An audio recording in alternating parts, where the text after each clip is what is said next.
নমস্কার, আমি শুভাঙ্গী। আবারও একটা এপিসোড নিয়ে আমি হাজির, সমস্যার সমাধান। এবং বিভিন্ন মানুষের অনেক সমস্যা থাকে, সেগুলোই আমরা সমাধান করি এখানে। এবং যিনি সমস্যার সমাধান দেন, আমাদের সকলের প্রিয় অ্যাস্ট্রোলজার জয়দেব শাস্ত্রীজি, তিনি আছেন আজকে স্টুডিওতে। অনেক অনেক স্বাগত। নমস্কার, জয় শ্রী ঠাকুর রামকৃষ্ণ, জয় শ্রী ঠাকুর রামকৃষ্ণ, জয় শ্রী ঠাকুর রামকৃষ্ণ। সমস্যার সমাধান অনুষ্ঠানে আপনাদের সবাইকে স্বাগত জানাই। আজকে অনেক কষ্টের কিছু কোশ্চেন নিয়ে এসেছি, অনেকে করেছে এবং সেই কষ্ট, দুঃখ, ব্যথা নিয়েই তো আমাদের জীবন। তাই সেই কোশ্চেনের অ্যান্সারগুলি আমরা দেব। চলে যাই সরাসরি সেই কোশ্চেন অ্যান্সার পর্বে। রাজীব সেনগুপ্ত মেসেজ করেছে, বয়স 46, আসানসোল থেকে। বলছে, বিয়ের 15 বছর পর হঠাৎ স্ত্রীর সাথে একটা অদ্ভুত দূরত্ব অনুভব করছি। কথাবার্তা কমে গেছে, মনে হচ্ছে ভালোবাসাটা যেন ফিকে হয়ে যাচ্ছে। জ্যোতিষগতভাবে এর ব্যাখ্যা কি হতে পারে, একটু বলবেন? রাজীববাবু, দীর্ঘদিনের দাম্পত্য জীবনে এই ধরনের দূরত্ব তৈরি হলে না, জ্যোতিষে চতুর্থ ঘরের, যা গৃহ মানসিক শান্তির প্রতীক, দুর্বল অবস্থানকে কারণ কারণ হিসেবে উল্লেখ করা হয়। এই ঘর দুর্বল হলে ঘরের মধ্যেই এক ধরনের অস্থিরতা বা শূন্যতা অনুভূত হতে পারে। তবে 15 বছরের সম্পর্কে এই ধরনের দূরত্ব প্রায় গ্রহের প্রভাবের চেয়ে বেশি বাস্তবিক কারণে হয়ে থাকে।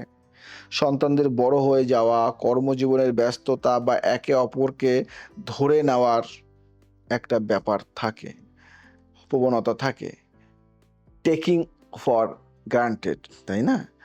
তো এই দূরত্ব তৈরি হতে পারে, যা দীর্ঘ সম্পর্কের খুব স্বাভাবিক একটা পর্যায় হিসেবে বিবেচিত হয়।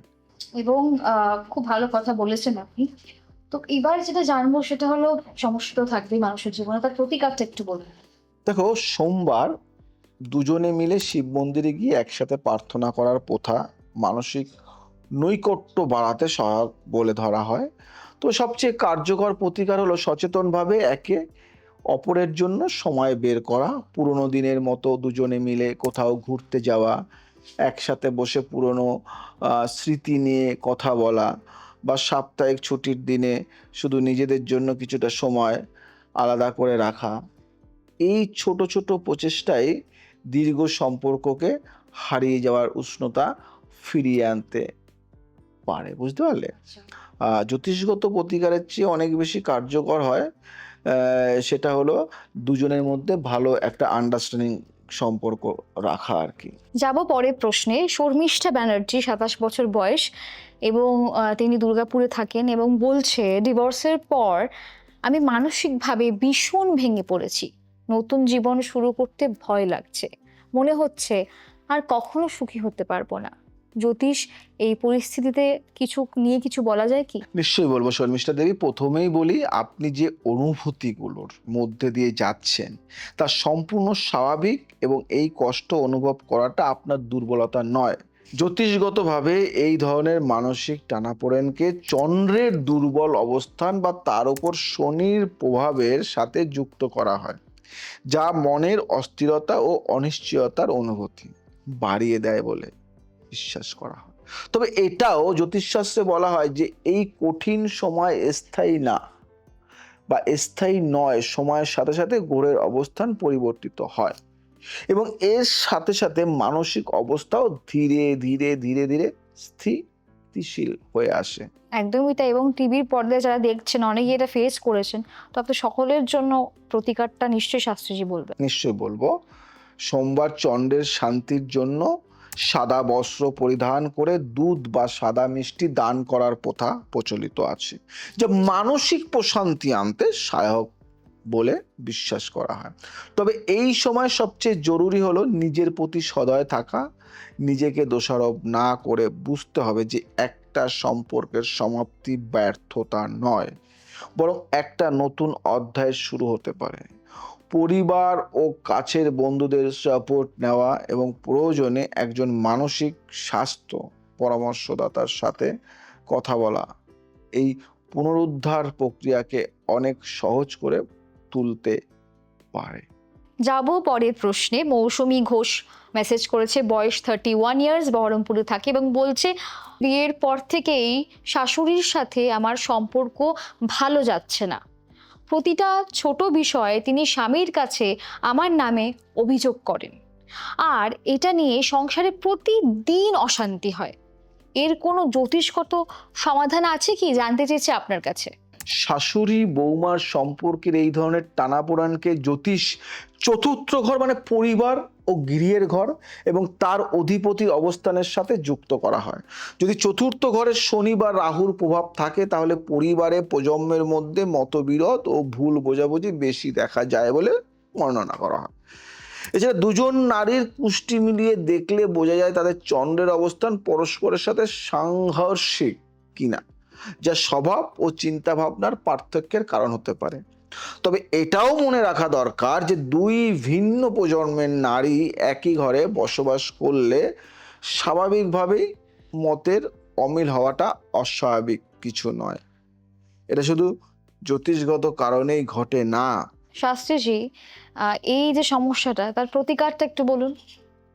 বৃহস্পতিবার ঘরে হলুদ কাপড় বা ফুল দিয়ে গৃহ দেবতার পূজা করুন এবং পরিবারের সবাই মিলে একসাথে বসে খাওয়ার অভ্যাস তৈরি করুন, যা পারিবারিক বন্ধন দৃঢ় করতে সহায়ক বলে ধরা হয়।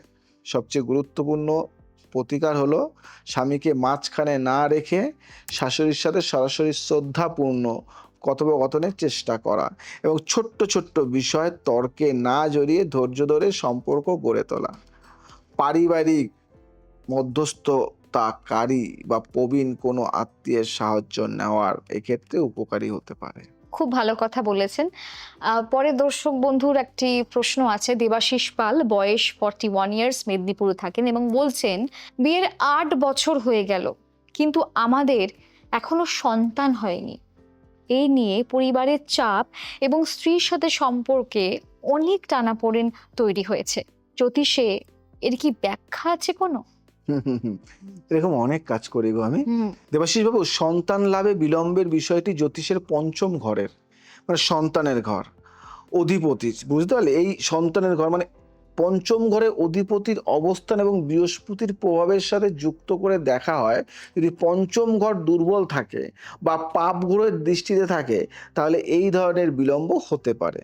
তবে এই বিষয়ে সবচেয়ে গুরুত্বপূর্ণ দায়িত্বশীল পরামর্শ হলো জ্যোতিষ পরামর্শের আগে বা পাশাপাশি অবশ্যই একজন প্রয়োজন বিশেষজ্ঞ চিকিৎসকের সাথে দুজনেরই পরীক্ষা করানো উচিত। তারপরে তো আমরা আছি। কারণ সন্তান না হওয়ার পিছনে চিকিৎসাগত কারণ থাকতে পারে যা সঠিক চিকিৎসায় সমাধানযোগ্য। শুধুমাত্র জ্যোতিষ প্রতিকারের উপর নির্ভর করে চিকিৎসা বিলম্বিত করা উচিত নয়। একদমই তাই। টিভির পর্দায় অনেকেই এই সমস্যাটা ফেস করছেন আপনারা। তো অবশ্যই টিভিতেই তো সবকিছু বলা সম্ভব নয় একটা ছোট এপিসোডের মাধ্যমে। তো আপনি এরকম অনেক কাজ করে থাকেন, অনেক প্রতিকার করে থাকেন। তো যেইটুকু প্রতিকার বলা সম্ভব সেটুকু যদি বলেন, আর বাকিটা তো অবশ্যই চেম্বারে আসতে হবে। নিশ্চয় নিশ্চয় নিশ্চয়। তো আমি একটা প্রতিকার তোমাকে বলি, ঘরোয়া প্রতিকার। বৃহস্পতিবার বৃহস্পতির পুজো ও হলুদ বস্ত্র দান করার প্রথা প্রচলিত আছে এবং কলা গাছে জল দেওয়ার রীতিও অনেকে পালন করেন। তবে এর পাশাপাশি সবচেয়ে জরুরি পারিবারিক চাপ থেকে দম্পতিকে কিছুটা মুক্ত রাখা, কারণ অতিরিক্ত মানসিক চাপ চিকিৎসাগতভাবেও প্রযোজন ক্ষমতার উপর প্রভাব ফেলতে পারে বলে চিকিৎসা বিজ্ঞান জানায়। ধৈর্য ধরে চিকিৎসকের পরামর্শ মেনে চলা এবং একে অপরকে সাহস দেওয়াই সবচেয়ে বাস্তবসম্মত পথ। যাব পরের প্রশ্নে। আহ, ইন্দ্রাণী দাশগুপ্ত আমাদেরকে মেসেজ করেছে। 35 বছর বয়স, শিলিগুড়িতে থাকে এবং বলছে, আমার স্বামী প্রতিদিন অতিরিক্ত মদ্যপান করে, বাড়ি ফেরেন এবং তারপর অকারণে চিৎকার চেঁচামেচি করেন। আমি ভয়ে ভয়ে থাকি। এটা কি কোনো গ্রহের প্রভাবে হচ্ছে? প্রথমেই বলে রাখা জরুরি যে আপনার নিরাপত্তা সবচেয়ে বড় অগ্রাধিকার। যদি এই আচরণে আপনি শারীরিক বা মানসিকভাবে নিরাপত্তাহীন বোধ করেন তাহলে জ্যোতিষ প্রতিকারের অপেক্ষা না করে অবিলম্বে বিশ্বস্ত পরিবার বা প্রয়োজনে স্থানীয় প্রশাসনের সাহায্য নেওয়া উচিত। জ্যোতিষগতভাবে অতিরিক্ত নেশাগ্রস্ততা ও রাগের প্রবণতাকে চন্দ্র রাহুর অশুভ সংযোগ বা মঙ্গলের দুর্বল অবস্থানের সাথে যুক্ত করা হয়। তবে এটি একটি জটিল আচরণগত সম্ভবত চিকিৎসাগত সমস্যা যা শুধু প্রতিকার দিয়ে সমাধান হওয়ার কথা নয়। একদমই তাই, শুধু প্রতিকার দিয়ে সমাধান হয় না, কিন্তু তাও দর্শক বন্ধুদের দাবি থাকবেই, সেটার জন্য একটা প্রতিকার বলুন। জ্যোতিষগত দিক থেকে সোমবার শিবের পূজা ও চন্দ্রের শান্তির প্রথা বলা হলেও এক্ষেত্রে সবচেয়ে জরুরি ও দায়িত্বশীল পরামর্শ হলো আপনার স্বামীকে একজন মানসিক স্বাস্থ্য বিশেষজ্ঞ বা নেশা মুক্তি বিশেষজ্ঞের কাছে চিকিৎসার জন্য উৎসাহিত করা। আপনার নিজের নিরাপত্তা ও মানসিক স্বাস্থ্যের জন্য একজন কাউন্সিলরের সাহায্য নেওয়া জরুরি। এই ধরনের পরিস্থিতিতে শুধু ধর্মীয় বা জ্যোতিষগত প্রতিকারের উপর নির্ভর করে থাকাটাও নিরাপদ নয়। আমি একজন জ্যোতিষ হয়ে বলছি, দেখো আমরা তো অনেক কাজ করি, আমরা সব কিছু একটা ব্যালেন্স করে কাজ করি। আমি শুধু বলবো না যে কোনো ডক্টর দেখিও না, শুধু আমার কাছে আসো, না, সব দরকার। আজ আসি, আবার আসবো নতুন কিছু নিয়ে। জয় শ্রী ঠাকুর রামকৃষ্ণ, জয় শ্রী ঠাকুর রামকৃষ্ণ, জয় শ্রী ঠাকুর।